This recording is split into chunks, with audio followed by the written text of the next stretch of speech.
In the uniform the rest of the day, cold, wet, and sandy. There were many a student who just couldn't accept the fact that all their efforts were in vain, that no matter how hard they tried to get the uniform right, it went unappreciated. Those students didn't make it through training. Those students didn't understand the purpose of the drill. You were never going to succeed. You were never going to have a perfect uniform. The instructors weren't going to allow it. Sometimes, no matter how well you prepare or how well you perform, you still end up as a sugar cookie. It's just the way life is sometimes. If you want to change the world, get over being a sugar cookie and keep moving forward. Every day during training, you were challenged with multiple physical events: long runs, long swims, obstacle courses, hours of calisthenics, something designed to test your mettle. Every event had standards, times you had to meet. If you failed to meet those times, those standards, your name was posted on a list, and at the end of the day, those on the list were invited to a circus. A circus was 2 hours of additional calisthenics, designed to wear you down, to break your spirit, to force you to quit. No one wanted a circus.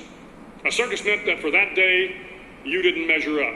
A circus meant more fatigue, and more fatigue meant that the following day would be more difficult, and more circuses were likely. But at some time during SEAL training, everyone made the circus list. But an interesting thing happened to those who were constantly on the list. Over time, those students who did 2 hours of extra calisthenics got stronger and stronger. The pain of the circuses built inner strength and physical resiliency. Life is filled with circuses. You will fail. You will likely fail often. It will be painful. It will be discouraging. At times, it will test you to your very core. But if you want to change the world, don't be afraid of the circuses. At least twice a week, the trainees were required to run the obstacle course. The obstacle course contained 25 obstacles, including a 10-foot wall, a 30-foot cargo net, a barbed wire crawl, to name a few. But the most challenging obstacle was the slide for life.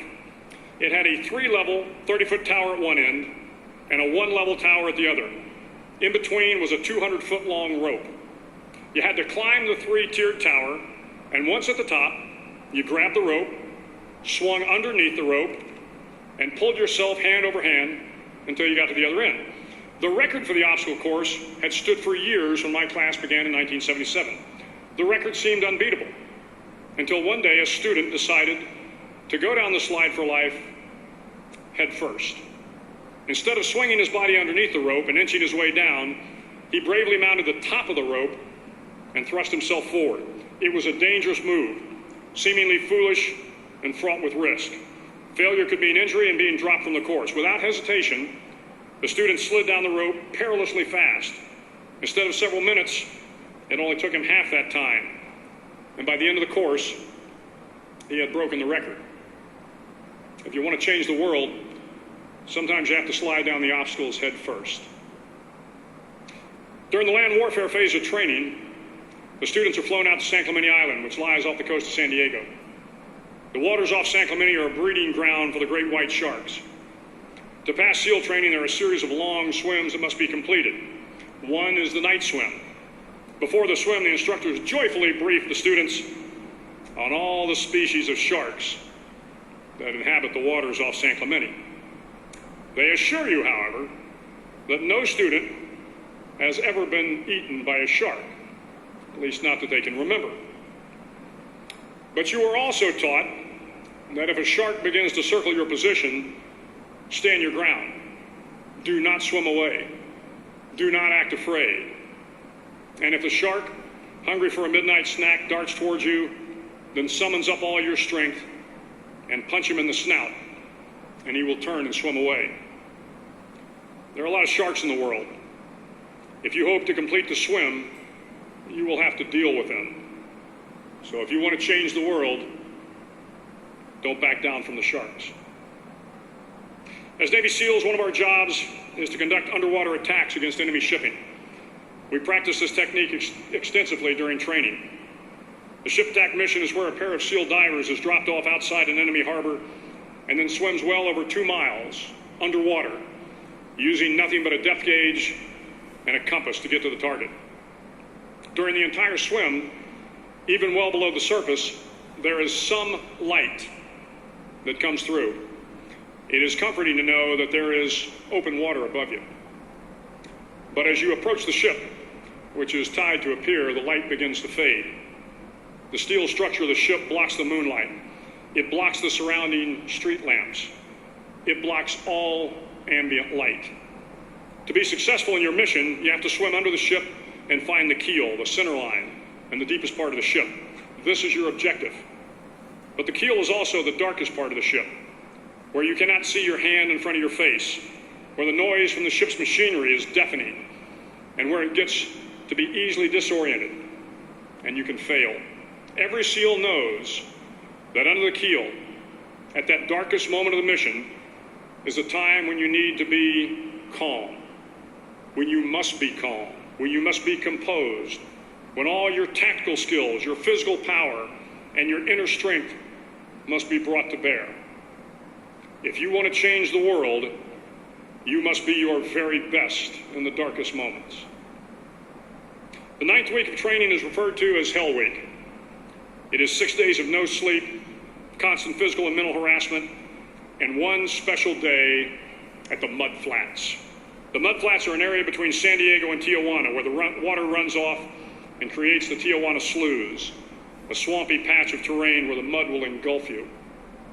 It is on Wednesday of Hell Week that you paddle down to the Mud Flats and spend the next 15 hours trying to survive this freezing cold, the howling wind, and the incessant pressure to quit from the instructors. As the sun began to set that Wednesday evening, my training class, having committed some egregious infraction of the rules, was ordered into the mud. The mud consumed each man till there was nothing visible but our heads. The instructors told us we could leave the mud if only 5 men would quit. Only 5 men, just 5 men, and we could get out of the oppressive cold. Looking around the mud flat, it was apparent that some students were about to give up. It was still over 8 hours till the sun came up. 8 more hours of bone-chilling cold. The chattering teeth and the shivering moans of the trainees were so loud, it was hard to hear anything. And then one voice began to echo through the night. One voice raised in song. The song was terribly out of tune, but sung with great enthusiasm. One voice became 2, and 2 became 3, and before long, everyone in the class was singing. The instructors threatened us with more time in the mud if we kept up the singing, but the singing persisted, and somehow the mud seemed a little warmer, and the wind a little tamer, and the dawn not so far away. If I have learned anything in my time traveling the world, it is the power of hope, the power of one person, a Washington, a Lincoln, King, Mandela, and even a young girl from Pakistan, Malala. One person can change the world by giving people hope. So if you want to change the world, start singing when you're up to your neck in mud. Finally, in SEAL training, there's a bell. A brass bell that hangs in the center of the compound for all the students to see. All you have to do to quit is ring the bell. Ring the bell, and you no longer have to wake up at 5 o'clock. Ring the bell, and you no longer have to be in the freezing cold swims. Ring the bell, and you no longer have to do the runs, the obstacle course, the PT, and you no longer have to endure the hardships of training. All you have to do is ring the bell to get out. If you want to change the world, don't ever, ever ring the bell. To the class of 2014, you are moments away from graduating, moments away from beginning your journey through life, moments away from starting to change the world for the better. It will not be easy, but you are the class of 2014, the class that can affect the lives of 800 million people in the next century. Start each day with a task completed. Find someone to help you through life. Respect everyone. Know that life is not fair and that you will fail often.